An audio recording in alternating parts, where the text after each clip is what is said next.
A lot of interesting things going on right now. Whole lot of interesting things at the quarterback position happening. Over on 247sports.com, as we speak, Blake Brockermeyer's got a really good feature up just about the quarterback position. And several major programs right now still with varying degrees of question at the quarterback position. Start at Ohio State. The question here certainly, at least in my mind and most people's minds around Columbus, is not who's going to take the field against Minnesota as the starting quarterback in week 1, which is a Thursday night game, by the way. That's not the question. I was doing a radio hit on Big Ten Radio on Sirius XM today, and we were talking about this. And my mind went back to, I want to say it was that 2015 or 16 season for Alabama. Remember a guy by the name of Blake Barnett? Blake Barnett was a 5-star, all-world, very decorated high school guy. He comes in. He's one of the highest-ranked quarterbacks Bama's brought in a long time. And there was this other kid out of Texas named Jalen Hurts. But every practice report and every whisper and intel and every message board thread all led you to believe it's Blake Barnett's job. He's taking reps with the ones, and Jalen Hurts is a nice guy to provide depth. His time will come eventually. But then football happened, and they take the field against Southern Cal, and Blake Barnett's a deer in headlights. And so Nick Saban, he's not going to sit there and watch it when he knows he's got quality depth behind his starter. He's not going to sit there and give the guy too much of a leash. And so he pulled that leash, and he sent Jalen Hurts out there. Jalen Hurts took the job by the throat. He never let it go. I'm not doing some apples-to-apples comparison here of Blake Barnett to C.J. Stroud. I think C.J. Stroud is a stud. But what I'm saying is, I don't care if I'm Ryan Day. I don't really know what I have in a football player, quarterback included, until he plays in a football game. For me, not a high school football game, and not a scrimmage and not a spring game. So C.J. Stroud takes the field against Minnesota.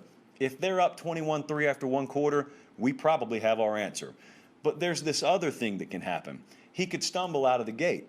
Now, normally, if you're in a situation where you have a pronounced starter and there is no solid depth behind him, you got to ride or die with that quarterback. But as we can clearly see, that's not the case. We've got C.J. Stroud as the starter at Ohio State, but you've got Kyle McCord, who could probably start at about 95% of programs in America. If they were not to get off to the most glowing of starts in week 1 against Minnesota, how long is that leash going to be? Because you'd be shocked how many preview magazines have ink in them that says C.J. Stroud, and how firmly you have planted in your mind the concept of C.J. Stroud, starting quarterback at Ohio State. We did the same thing with Blake Barnett in 2015. And then over the span of like 10 to 15 game time minutes, everything about your preseason thoughts go out the window. Don't ever, when you have a quarterback competition with multiple quality candidates, do not marry yourself to practice reports. Don't marry yourself to your preseason expectations, because the coaching staff can't afford to. And they're the ones with firsthand knowledge. So if they can't, then I nor you absolutely can't. Let's go to Texas.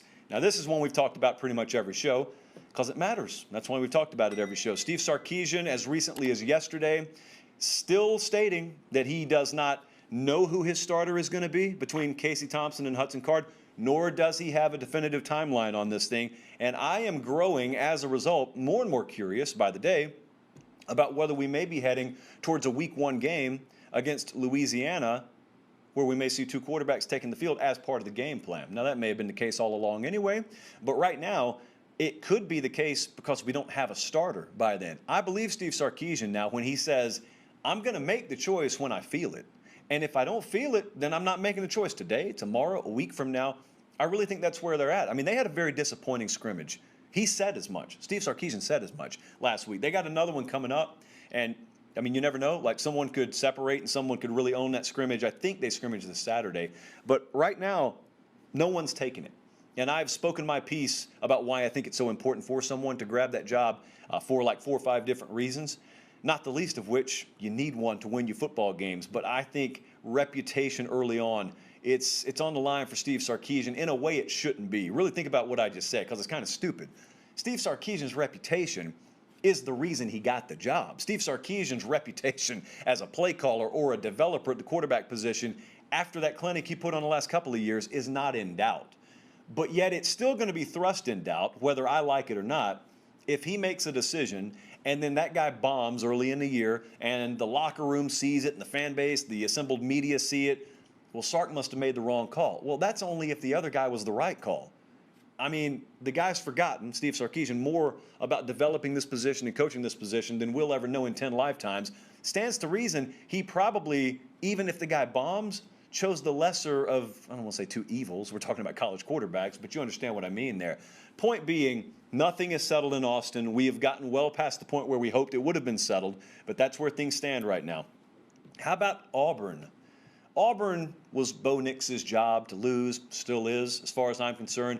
But then there was a little bit of a wrench thrown into the plans, for some at least, when TJ Finley announced he was transferring from LSU to Auburn. Anytime you got a guy who has experience as a starter in your own division against you, as it turns out last year, yes, it at least bears watching. So where do things stand right now? Well, on a scale of, let's say, stone-faced to stunned, I would be pretty heavily surprised if Bo Nix is not the starting quarterback for Auburn. Having said that, from everything that we can gather from Auburn, TJ Finley has not disappointed at all down there. I think TJ Finley has validated a lot of that coaching staff's intuition about bringing him in the first place. So at the very, very least, you're developing some quality quarterback depth. Now, I'm still a fan of Demetrius Davis, but that's another show. So moving forward, the second part of this, and what I've been asking about Auburn the whole time anyway, is, well, you decide your quarterback, and that's wonderful. If it's Bo Nix, who we think it will be on this show, at least at this point, that's wonderful. But then you ask the very important follow-up question. Who's he throwing the ball to? We know who he's handing it to down there. Who's he throwing the ball to?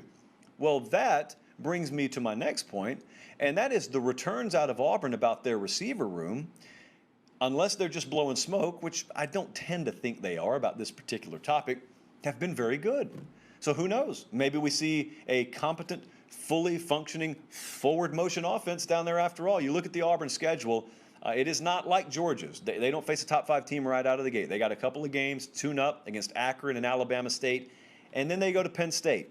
If you win that game, that's wonderful. You're well ahead of schedule. If you lose that game competitively, it's not the end of the world. You come home with Georgia State, and so think about what you've had at this point. If you're looking at this schedule, all due respect, you should have, unless disaster strikes, have an entire spring, an entire summer workout and conditioning period, fall camp, and 3 opportunities to get both quarterbacks meaningful reps. So you go to LSU on, what is that, October 2nd, you know for better or for worse what the Auburn Tigers offense looks like this year. How about at Michigan? Not as much suspense or intrigue here. It was last week. We didn't really get to talk about it all that much. Jim Harbaugh made it official there, though. Cade McNamara is the starter. The only kind of mild storyline as spring went on that had been accompanied with Michigan was J.J. McCarthy's coming in, highest rated guy they brought in a little while. And was he going to be able to overtake McNamara as a freshman?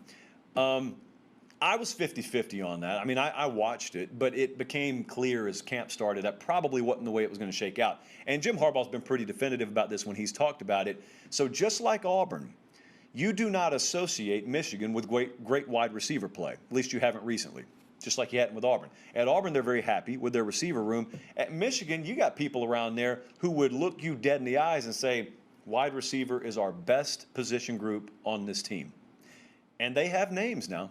Names. I wouldn't necessarily go as far as to say it's a bunch of proven production, but then if I were to say that in a debate stage, they would come back at me and say, okay, but we haven't done from an offensive standpoint what we're going to do this year.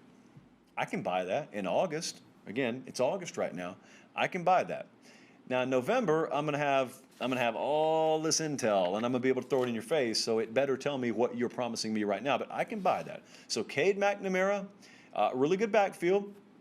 Hopefully, a very, very good offensive line, but they believe certainly the best wide receiver group they've had. Let's do it. You got Washington coming in there week 2. I'm not necessarily overlooking the Broncos of week 1, Western Michigan, but you got Washington coming in there week 2. I think we all understand how borderline disastrous it would be if Michigan's already got a loss on the resume before they open conference play against Rutgers. So let's do it. It's there to be done. And last but not least, the Oregon Ducks. Kind of like another situation we just talked about with, man, I skipped over Texas A&M. I forgot all about it. You know what, guys? After Oregon, I'll hit Texas A&M right quick. It's not about QB1 at Oregon.